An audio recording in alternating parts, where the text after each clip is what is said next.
ನಮಸ್ಕಾರ ವೀಕ್ಷಕರೇ. ಸಮಸ್ತ ಕರುನಾಡಿನ ಮತ್ತು ಭಾರತೀಯ ನಾಗರಿಕಗಳಿಗೆ ಶ್ರೀ ವರಮಹಾಲಕ್ಷ್ಮಿ ಹಬ್ಬದ ಶುಭಾಶಯಗಳು.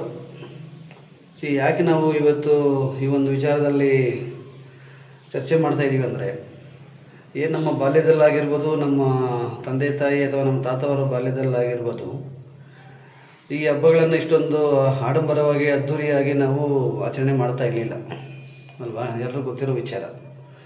ಕೆಲವು ಸಮುದಾಯಗಳು ಆ ಸಮುದಾಯಗಳಲ್ಲಿ ಕೆಲವು ಉಳ್ಳವರು, ಶ್ರೀಮಂತರು ಮಾತ್ರ ಈ ಹಬ್ಬವನ್ನು ಆಚರಣೆ ಮಾಡ್ತಾಯಿದ್ರು. ಸೊ ಹಾಗಂತ ಯಾರೂ ಮಾಡಲೇಬಾರ್ದು ಅಂತ ಕಾಯ್ದೆ ಏನಿಲ್ಲ ಸಂವಿಧಾನದಲ್ಲಿ.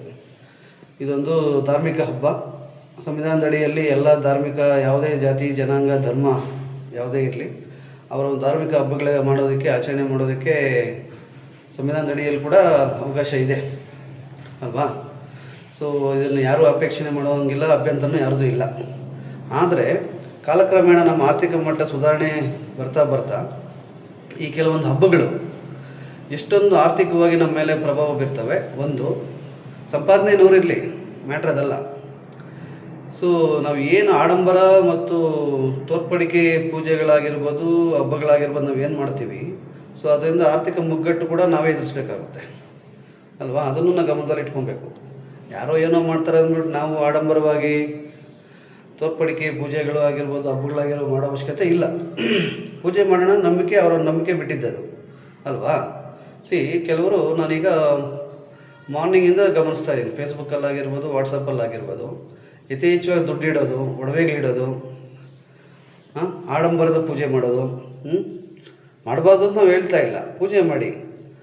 ಸೊ ಯಥೇಚ್ಛವಾಗಿ ದುಡ್ಡು, ಒಡವೆಗಳು, ಇನ್ನೊಂದು ಮತ್ತೊಂದು ಆ ಫೋಟೋ ಮುಂದೆ ಇಟ್ಟು ನಾವು ಬೇಡ್ಕೊಂಡ್ರೆ, ಸೊ ಅದೇ ದೇವರು ಯೋಚನೆ ಮಾಡ್ತದೆ, ಇವ್ರಿಗೆ ಇಷ್ಟೊಂದು ಆಲ್ರೆಡಿ ಇದೆಯಲ್ಲ, ಇಷ್ಟೊಂದು ಆರ್ಥಿಕವಾಗಿ ಚೆನ್ನಾಗಿದ್ದಾರೆ, ಒಡವೆಗಳಿದ್ದಾವೆ, ಸೊ ಮತ್ತು ಇವ್ರು ನಾನು ಏನು ಕೊಡಬೇಕು? ನೀವು ಮಾಡ್ತಾ ಇರೋದೇನು ವರಲಕ್ಷ್ಮಿ ಪೂಜೆ ಅಂದರೆ ಲಕ್ಷ್ಮಿ ಧನ ಧಾನ್ಯ ಇನ್ನೊಂದು ಮತ್ತೊಂದು ವೃದ್ಧಿ ಆಗಲಿ ಅಂತ.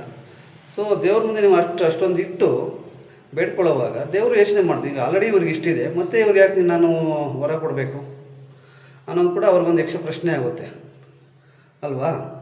ವಿಷಯ ಅದಲ್ಲ.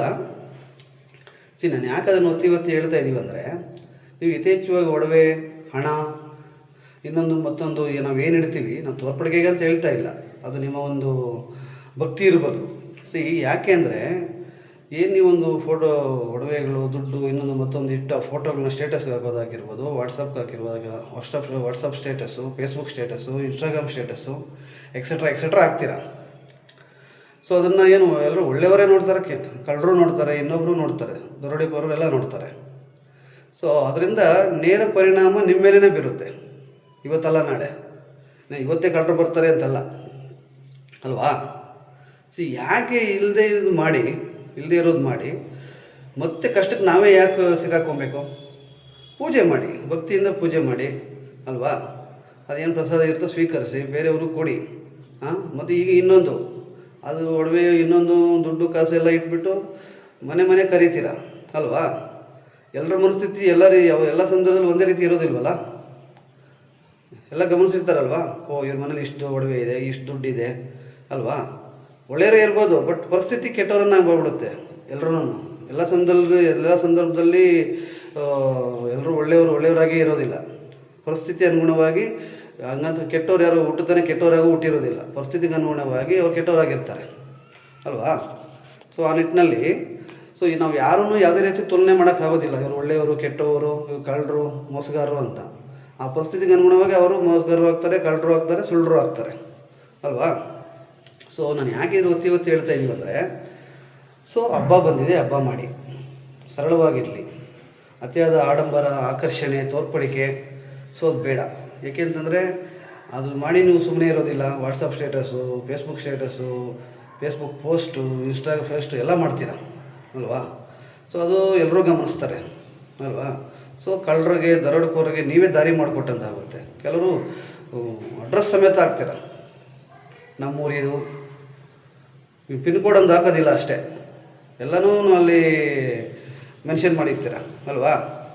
ಸೊ ದಯವಿಟ್ಟು ಇಷ್ಟು ಹೇಳೋಕ್ಕೆ ಇಷ್ಟಪಡ್ತೀವಿ. ಈ ನಿಮ್ಮ ಧಾರ್ಮಿಕ ಆಚರಣೆಗಳು, ನಂಬಿಕೆಗಳು ನಿಮ್ಮ ಭಕ್ತಿಗೆ ಸೀಮಿತವಾಗಿರಲಿ. ಯಾವುದೇ ತೋರ್ಪಡಿಕೆ ಪೂಜೆ ಅಥವಾ ಹಬ್ಬಗಳು ಬೇಡ.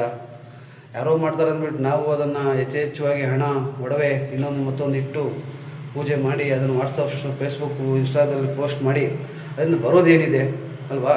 ಕಳ್ಕೊಳ್ಳೋದೇ ಹೊರತು ಬರೋದೇನೂ ಇಲ್ಲ. ಸೊ ದಯವಿಟ್ಟು ಆ ರೀತಿ ತೋರ್ಪಡಿಕೆ ಆಡಂಬರದ ಪೂಜೆ ಹಬ್ಬ ಯಾವುದೂ ನಮ್ಗೆ ಬೇಕಾಗಿಲ್ಲ. ಭಕ್ತಿ ಇದೆ, ದೇವ್ರ ಮೇಲೆ ಭಕ್ತಿ ಇದ್ದರೆ ಪೂಜೆ ಮಾಡಿ, ಅದೇನಿದೆ ಅದು ಸರಳವಾಗಿ ಆಚರಣೆ ಮಾಡಿ ಇಷ್ಟು ಹೇಳೋಕ್ಕೆ ಇಷ್ಟಪಡ್ತೀವಿ. ಧನ್ಯವಾದಗಳು.